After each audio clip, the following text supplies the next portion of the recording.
Hello everybody! Today we're going to see if we can turn this old family PC into a sleeper build. And this actually was our family PC from 2008 when this thing was built.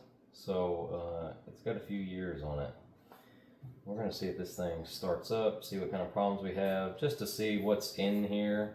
I'm pretty sure this has been wiped once, so we're just going to see what it looks like.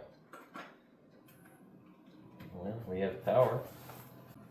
I hear the fans spinning.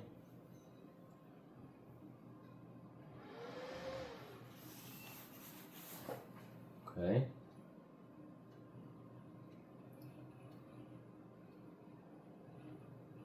Alright, let's see what this is. We'll go into the BIOS, F2. So we're trying to start from the floppy drive, and the CMOS battery is probably no good. It's reading from January 1st, 2008. So let's disable the floppy drive. We don't have a floppy drive. We do have a hard drive in here. So we're going to disable this. Let's go over here to boot. First boot drive is removable. Yeah, I think I did wipe this maybe a while back, years ago, before I attempted to do anything like this. So let's just move this to hard drive for the first one.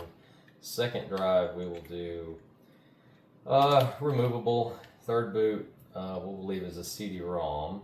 So let's F10 to save and exit.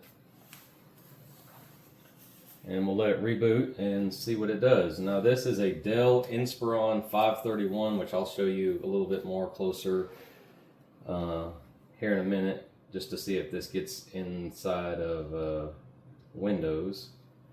And the sticker on it says Windows Vista, so maybe that's what we're going to get. Did not shut down successfully. Okay, well, let's just see what it does. Start Windows normally. I do believe, I don't think the keyboard and mouse are the original to this. They just happen to be Dell. This is a quite old Dell keyboard because a lot of the paint is starting to go. I also don't know if the monitor is original because we did have an older Dell prior to this that may have been where all of these peripherals came from. So, oh, well, it looks like we're in Windows Vista Home Premium. Okay, now mind you, this is on a hard drive, which I'm pretty sure is a pretty fresh install. Maybe just a few other things, internet. So I'm almost certain that this has nothing on it, basically. So yeah, we're in. That really wasn't that bad, but this is, like I said, a pretty fresh Windows Vista install. I think I wiped it a long time ago and just set. I'm trying to get into Device Manager just by searching to see what we have in here. Western Digital, okay. We have a Radeon 9200 because I did game on this a little bit. We have a CD drive. Processor, we have an Athlon X2 dual core 4000 plus. So the reason we upgraded this, which wasn't, I don't believe, too much before the last family computer, is because I think the last family computer was a Pentium 4 and dual cores came out, and that's when I grabbed this. So just a few things in there. Let's go in here to the computer. 166 gigabytes free of 220. So there could be some stuff on here. I doubt it though. Downloads, nothing. Downloads from internet. Firefox, a game, pretty much nothing. So no playlist. So pretty clean install, I would say. That's probably why it booted up pretty quick on the hard drive. So let's go in here, System Properties. This is a Windows Vista Home Premium Service Pack 2. Says we could upgrade it. Don't know how much of that I really want to do. 2.1 gigahertz, 2.5 gigs of RAM, which is pretty decent. I may have even upgraded the RAM at some point, and it is activated, so that is good. There's the computer. Time is not right. It is not currently 11:43 at night. Quite the opposite, actually. It's about 11 o'clock in the morning, my time. So, Windows installed new updates. Interesting. I am not hooked up to the internet. This does not have Wi-Fi. This is probably just some basic stuff was built in that just never got finished. NVIDIA Corporation. So, I have no idea. Network test utility? Oh, okay. Interesting. It's amazing to come back through this time capsule of reboot it and see what it does as far as the updates that it supposedly wanted to install from however many years ago. And then we'll take this thing apart and we'll show you the game plan for the sleeper build. So, although I actually did try to sell this just as a cheap, complete setup, cheap computer during the pandemic, just to try to get it out of storage, out of the way of the house, really. I just decided, you know what, I'd rather have a sleeper build in it. I've always enjoyed sleeper anything, cars, and then computers. So, and I actually did build a few sleeper type computers, more resto mods during the pandemic, and did flip those actually, mainly out of the Dell Optiplex 9020s, things like that, kind of the smaller towers. So there it is. We're in Windows again. Let's go ahead and shut this down, and we'll show you what I want to do with it. We'll get a game plan on this video and talk about the parts, some things that I was looking at, and what we can do there. And I'll kind of guide you through the process of my thinking on how to turn this thing into a sleeper. Alright, now we got it turned on its side. We'll unplug it back here. There's no power switch on this power supply to turn it off, so we're just going to unplug it. We'll take these thumb screws. We'll take those off. We'll slide this panel back, and it kind of unhooks, and we'll just lift it up. I'm going to grab my anti-static wristband, hook it on there. I like touching the power supply, but I also like holding down the power button. Any residual power that might still be in here from the CMOS or whatever, I want to get it dissipated. So I just hold it down. Again, we can touch this power supply as much as we want. This is a CMOS. I was surprised it wasn't dead. I must have replaced it when I redid this. It's a PCI slot dual fan. Of course, we didn't have RGB, so you picked the color, and I guess I chose blue. I know some of the LEDs work. I don't know if all of them work. The fan does make a little noise depending on what RPMs it has, and I'll show you this. It's just got a slider that adjusts the fan speed. Really interesting downdrive cooler, pretty thick aluminum actually for the CPU cooler right here. Probably a little 80mm fan, 92 in the back, I'm guessing. We'll measure all this because this is part of what we need to do in order to figure out the parts that we can fit in here. Hard drive here and CD-ROM drive. Now I've got a couple of different things, a tape measure and a piece of PVC pipe.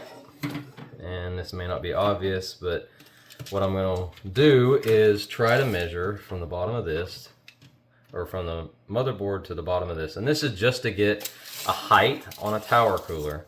I want to get as big as possible, so I'm going to go not quite all the way down. And again, I can take the cooler off to get a more precise measurement, but because, you know, it doesn't go all the way down to the motherboard, we're going to have a little bit of height between the socket and the actual processor. So I'm going to say it's about 5.5 inches actually. That's probably giving me about a 1/4 inch off of the motherboard. I'm hoping to fit 110 millimeter high tower cooler in here. Size power supply, 5.5 by 6 by 3 3/8. So I believe this is a standard size. It's been one good thing about all this is a lot of these things are standard. Not much has changed in that regard, which is really nice for people that want to restore or to mod, because it's important if you want to keep this out of the, you know, recycling or the junkyard for, you know, 10,000 years or whatever it takes to actually break down. So motherboard, we're gonna get somewhat close in here. 9, maybe a little over 9. Again, I'm pretty sure this is a standard micro ATX size. And we're probably about 9.5. A few other things. We're not going to be using a hard drive. NVMe is what you probably should prioritize. And then second would be SSDs, which we're going to go for NVMe. Not much price difference. Just no cable clutter. Even though this wasn't too bad, but this is a pretty clean install. I mean, you may take minutes to open up Windows. The exhaust fan here, we've got about 3 3/4. Not quite. I'm pretty sure that's a 90 millimeter. And this, yeah, it's about 3 1/8. So I'm almost certain this is 80, this is 90 or 92. The other plans for this was I wanted to add a USB-C micro SD card reader in this other slot right here. Down in here, this is the front of the case, and I'll pop this panel off and show you better.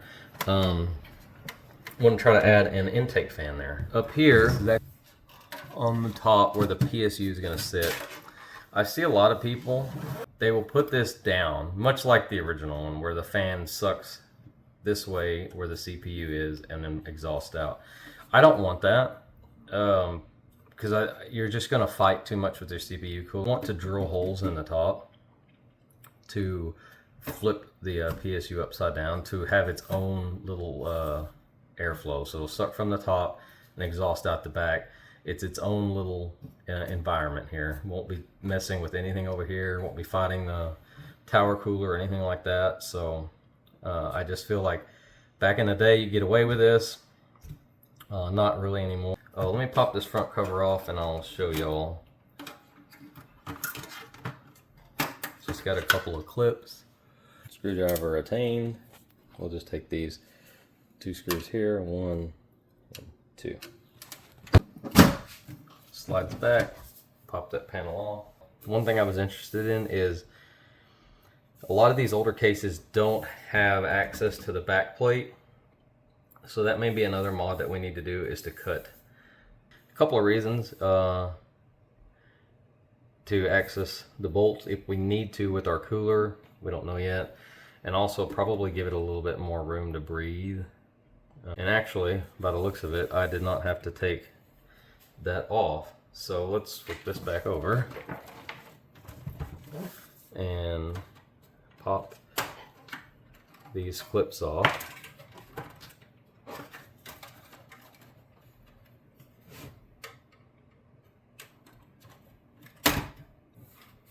I'll show you this. It's got little hinges. You just hinge on the back here. There's your little LED power button, and probably your hard drive light here. Here's the vents for the front intake. One on both sides, so it's actually pretty decent, and this front piece is also ventilated. So you actually got clear line right through here. May trim some of this off a little bit more to allow a little bit more of that air to come through. I don't want to do anything to this. Show you the front of this case now that I want to do a little bit of modding to. Floppy drive I don't have. Second drive, yes, this is DVD RW drive. We'll try to keep this. And like I said, here is the front panel where this would be. This is your power switch and your, I believe, your hard drive LED right there. So yeah, we're gonna try to cut some of these out maybe. Again, I'm not gonna get rid of the button as we see what we can fit in here. 3/4 power, this 8 hard drive LED, it will be in the way. I'm probably gonna have to move this, but it looks like I may be able to mod this somewhere else. I mean, it just pushes in. I want to add, this may have had some kind of rubber feet. I want to add some rubber feet here. Couple of reasons, I'll tell you why. I want to lift it up because we will be putting a modern GPU in here. Most likely a 3-slot fan GPU. So I'm guessing here, hard drive obviously will be gone. That won't be an issue. Some of this may be in the way. We may have to cut this out. Again, this was really intended for hard drive, 2 hard drive bays. We're not using that. But anyway, I want a 3-slot fan in here. And my idea was, I'm guessing it's probably going to be sitting about here. So I'm not going to have but maybe an inch or so clearance from the ground for like a normal 2 to 2.5 slot GPU. I can't put a big 5094 slot in here or anything. I just don't think I'd have the room. But if I put a normal 2.5 slot or so 3-fan GPU, which I guess I can measure that, we've got a maximum of about 13 from the top PCI bracket. In the back, we've got about 3 inches from the bottom. The idea on the bottom here, actually, if I can, depending on the GPU, is cutting 3 holes for 3 fans.